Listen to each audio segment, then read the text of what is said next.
Dan ini menariknya, ini adalah sebuah pola. Akunnya Donald Trump itu pasti bukan di-upload secara tidak sengaja. Oh, gue nggak sengaja upload kayak ginian. Sebenarnya emang apa sih tujuannya dia gitu. Dan setelah mereka merilis statement ini, di hari sebelum Amerika itu announce ceasefire, ada 50 akun baru itu tiba-tiba yang play sebuah bet yang gede di Polymarket. Dan mereka itu menang lumayan gede lah, 500 ribuan dolar gitu kira-kira gitu ya. Jadi ini menarik gitu, kok bisa? Dan collateral damage itu siapa? Ya collateral damage-nya adalah ya kita-kita ini, Asia. Kita itu intinya harus menanggung beban, konsekuensi, action-action yang diambil sama orang asing. Jadi apapun mereka lakukan, kita yang nanggung bebannya gitu. Dan sejarah itu juga konsisten seperti itu ya. Antek-antek asing gitu ya.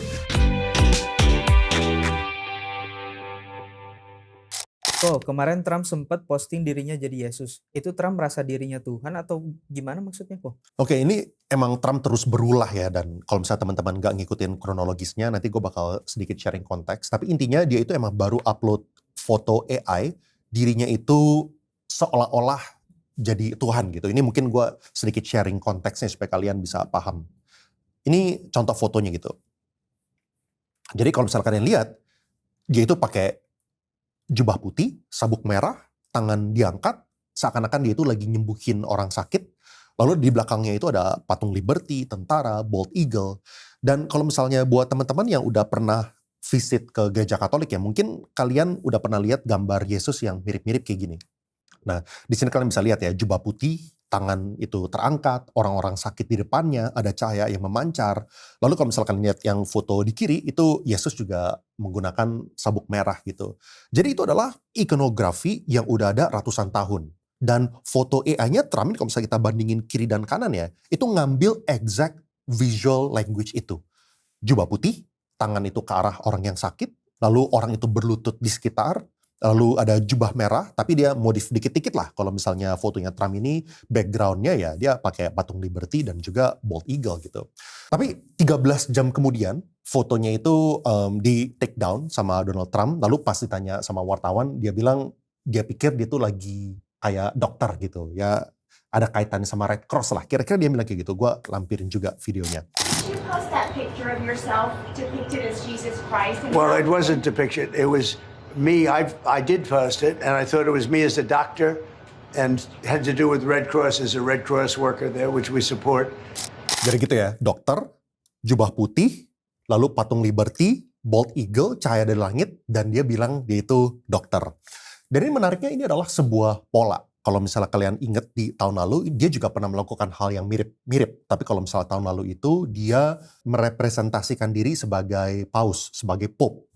Ini gue sharing fotonya ya. Ini adalah beberapa hari dia itu upload setelah Pope Francis itu meninggal. Ini di tahun 2025. Oke, ini jadi fotonya ya. Jadi buat teman-teman yang nggak tahu, Paus itu uskup Roma dan juga kepala gereja Katolik di seluruh dunia.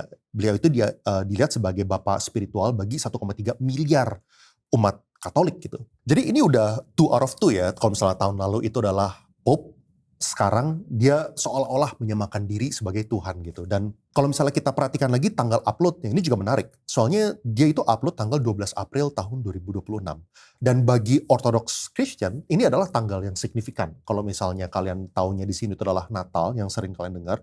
Tanggal 12 April tahun 2026 buat umat Yunani, Serbia, sama Rusia, ini adalah tanggal yang lebih signifikan lagi.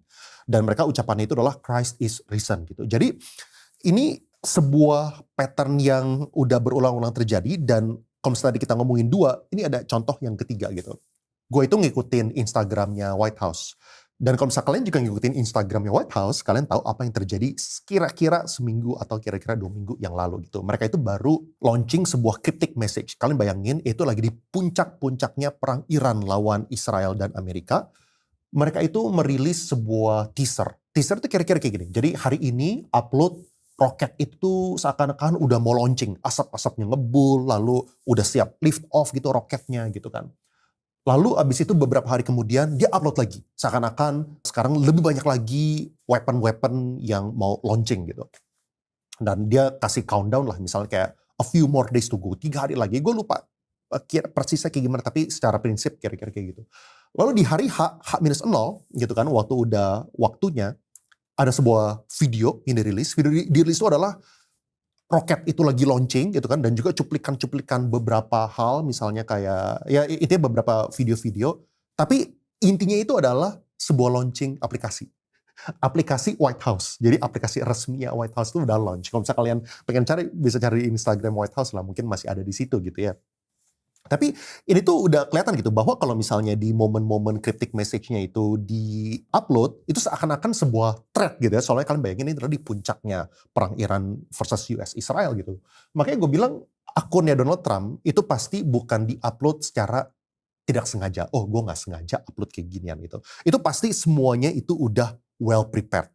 Walaupun itu menghasilkan sebuah kontroversi gitu kan. Terus kalau misalnya kita pikir-pikir ya, sebenarnya emang apa sih tujuannya dia gitu? Bukannya kalau misalnya kita lakukan sesuatu, besok kita dikritik abis-abisan, itu malah bakal backfire buat kita, itu sebuah blunder gitu. Tapi kalau misalnya kita lihat sejarahnya ya, Trump itu emang selalu menyerang institusi-institusi atau orang-orang yang nyerang dia. Ya kan, kalau misalnya the Fed pengen turunin suku bunga, begitu si Jerome Powell-nya bilang itu bukan waktunya yang tepat buat turunin suku bunga, dia ngancam korupsi gitu misalnya, dengan kasus korupsi. Terus abis itu Paus kemarin sempat ngekritik tentang perang gitu. Si Trump-nya malah nyerang lagi gitu. Jadi udah berkali-kali Trump menunjukkan bahwa kalau misalnya orang itu nyerang dia, termasuk juga media gitu ya, dia tinggal bilang media itu adalah fake news gitu. Dia selalu meng-counter itu. Itu adalah sebuah show of power-nya dia. Dia pengen kasih unjuk bahwa dia itu powerful, dan dia emang ya Presiden Amerika emang se-powerful itu. Dan dia itu pengen ngetest boundaries-nya. Soalnya kayak gini, tahun lalu waktu dia itu mengupload dirinya sebagai Paus gitu, akhirnya kan dia nggak ada konsekuensinya, ya kan? Dan dia selalu ngetest boundaries itu. Setelah itu hari ini, beberapa hari yang lalu waktu dia upload sebagai Tuhan, dia juga nggak ada konsekuensinya. Ya konsekuensinya apa? Cuma take down. Tapi setelah itu seminggu kemudian orang-orang udah pada lupa. Jadi dia melakukan itu ya dia ngetes aja boundariesnya, toh nggak ada konsekuensinya buat dia gitu kan. Lalu terakhir ini juga memenuhi kepentingannya Trump. Jadi teman-teman mungkin belakangan ini udah sering dengar lah, attention is the new currency. Jadi buat orang-orang kayak Donald Trump, there is no such thing as bad publicity. Justru yang paling ditakutkan sama orang-orang kayak dia adalah kalau misalnya kita udah stop ngomongin dia, mereka itu udah nggak relevan. Itu yang paling gawat buat mereka. Tentu ini nggak berlaku buat semua orang ya, tapi buat orang yang kayak Donald Trump yang udah memiliki supporter base yang sangat kuat, dan juga narasinya itu dibikin bahwa Trump itu adalah orang-orang yang pengen melawan establishment yang udah ada, misalnya kayak media gitu misalnya. Dia kan selalu bilang juga media itu adalah fake news gitu kan.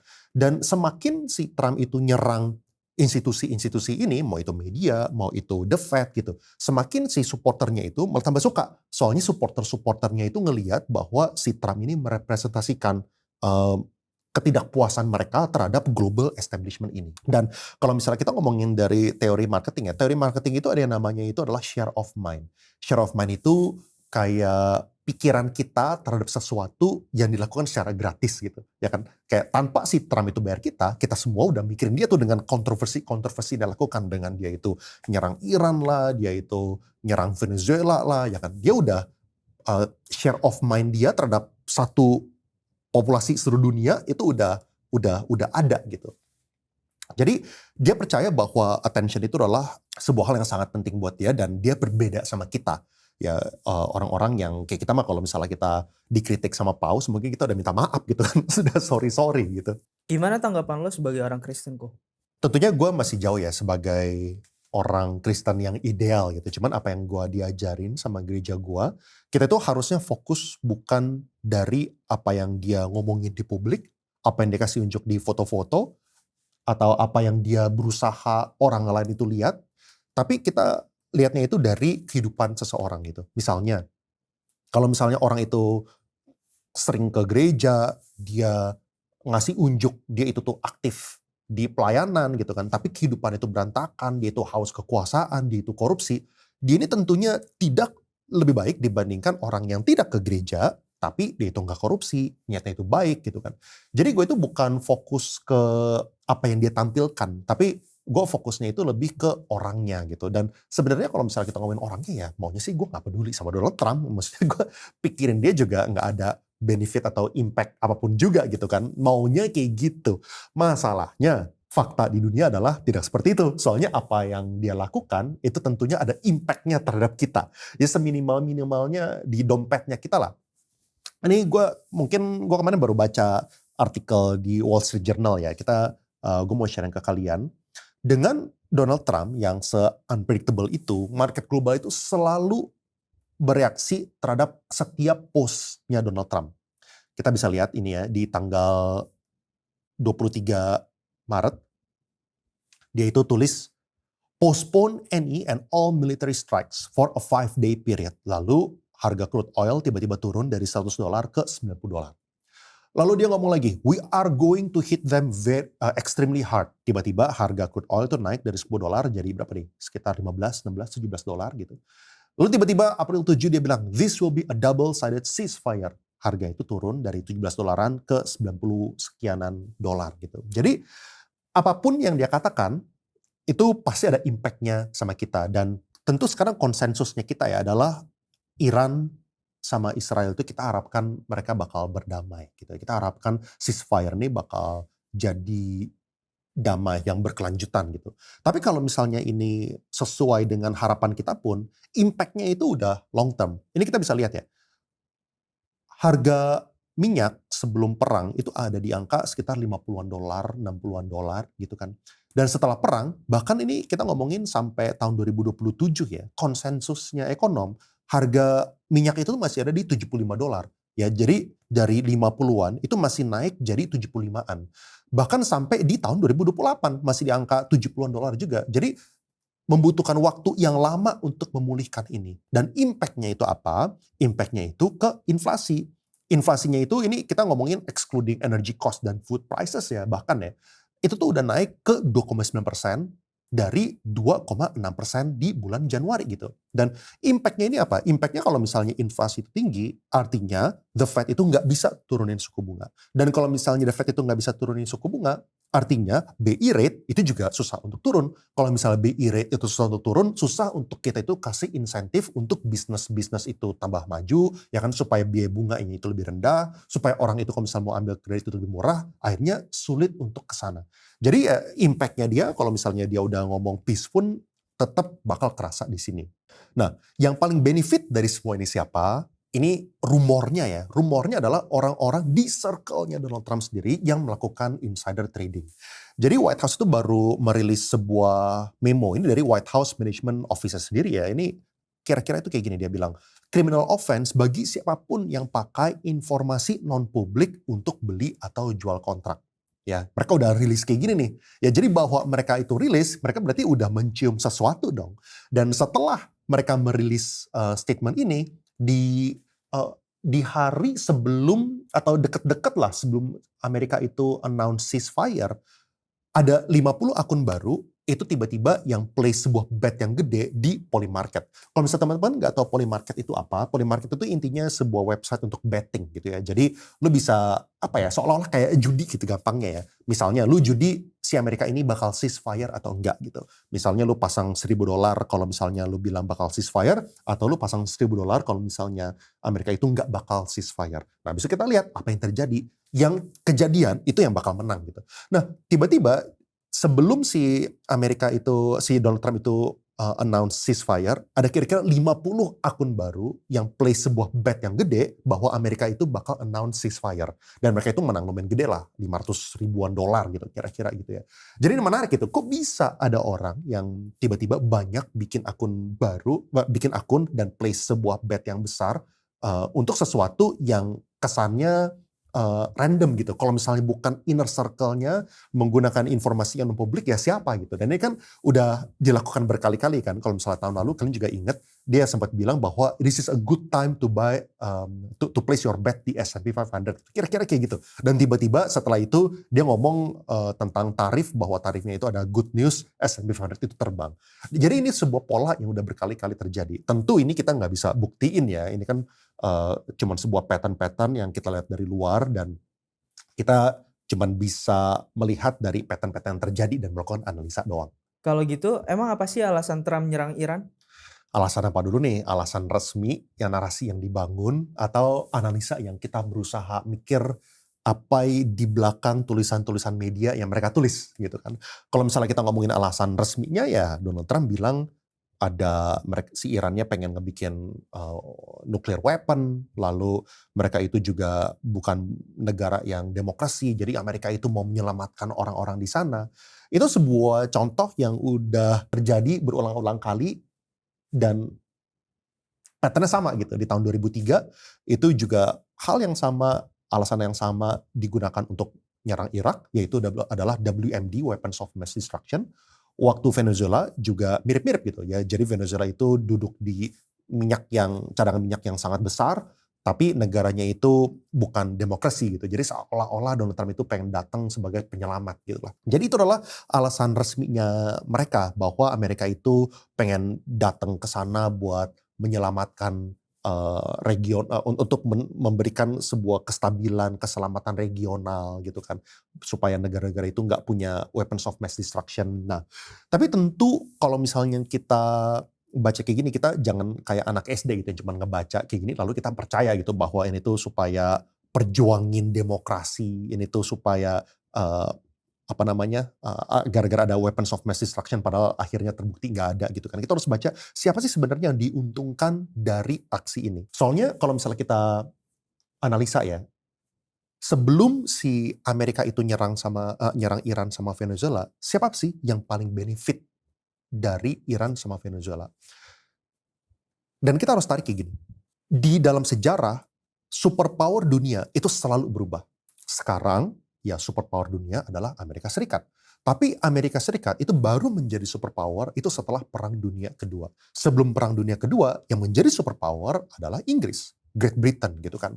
Dan sebelum Great Britain yang menjadi superpower itu adalah Dutch. Jadi superpower itu tuh selalu berubah. Dan the next superpower berdasarkan data-data yang ekonomi itu melakukan proyeksi adalah China.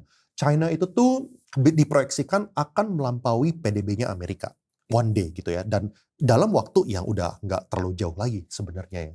Dan kalau misalnya kita lihat sejarah ya, negara-negara superpower yang lagi on a decline, yang bakal di overtake sama negara selanjutnya, itu most likely nggak mau turun tanpa sebuah perjuangan, tanpa sebuah fight gitu loh. Nah, dan sebelum perang Iran, Israel dan Amerika ini, dan juga Venezuela terjadi, Iran dan Venezuela adalah dua negara yang diberikan sanction terhadap Amerika. Jadi Iran sama Venezuela itu nggak boleh transaksi sama negara-negara lain gitu. Jadi negara-negara lain nggak boleh belanja sama mereka.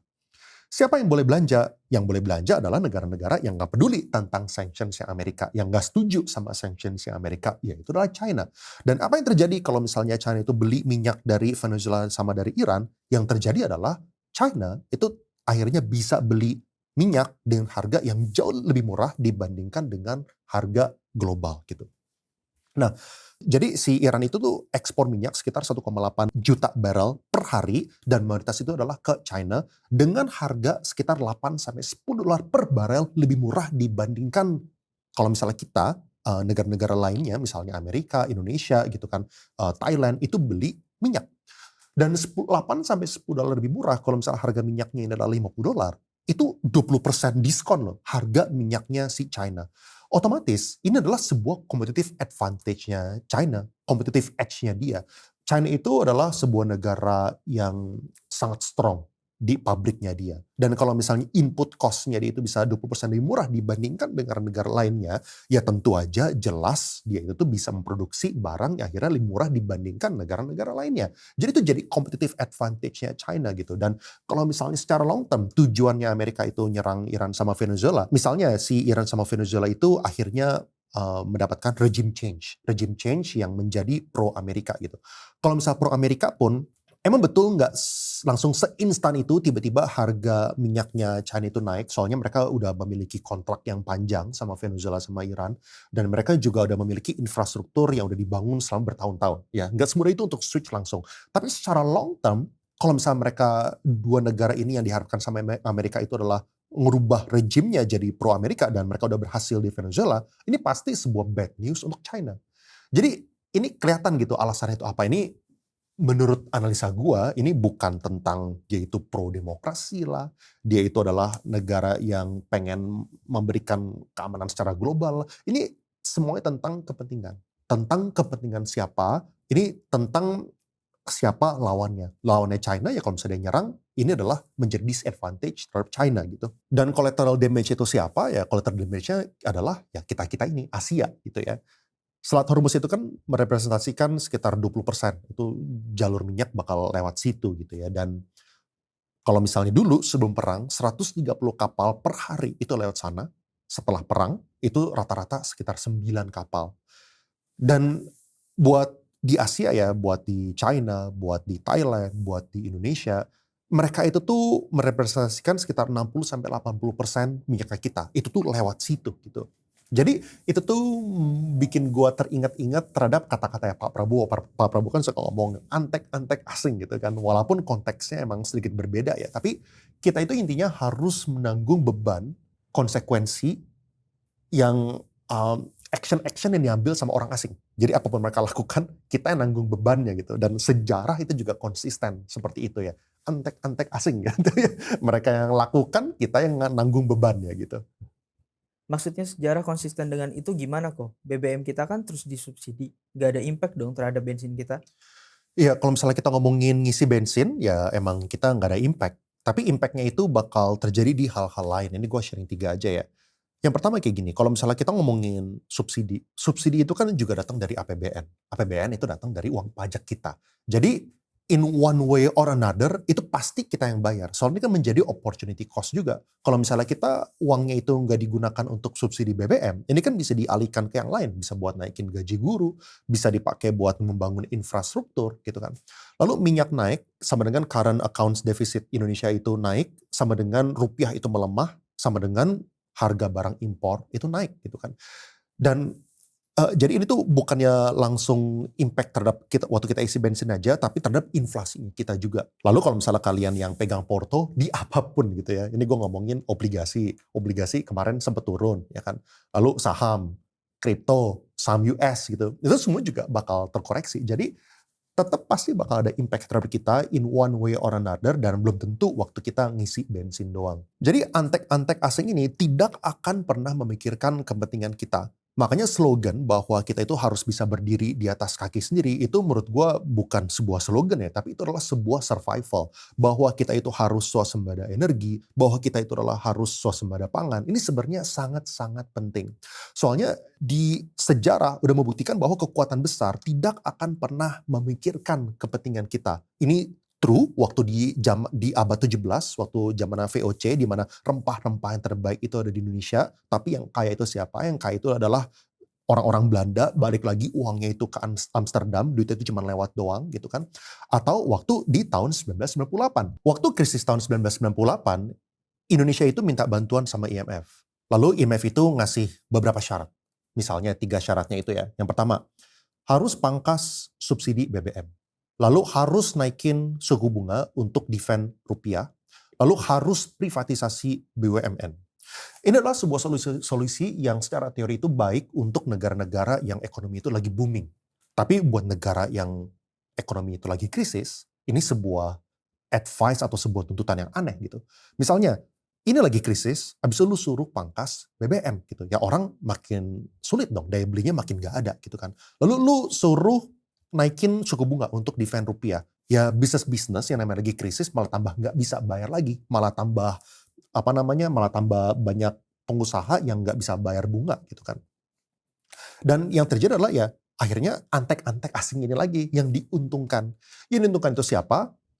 Mereka akhirnya bisa membeli perusahaan Indonesia yang sangat baik dengan harga yang sangat-sangat murah.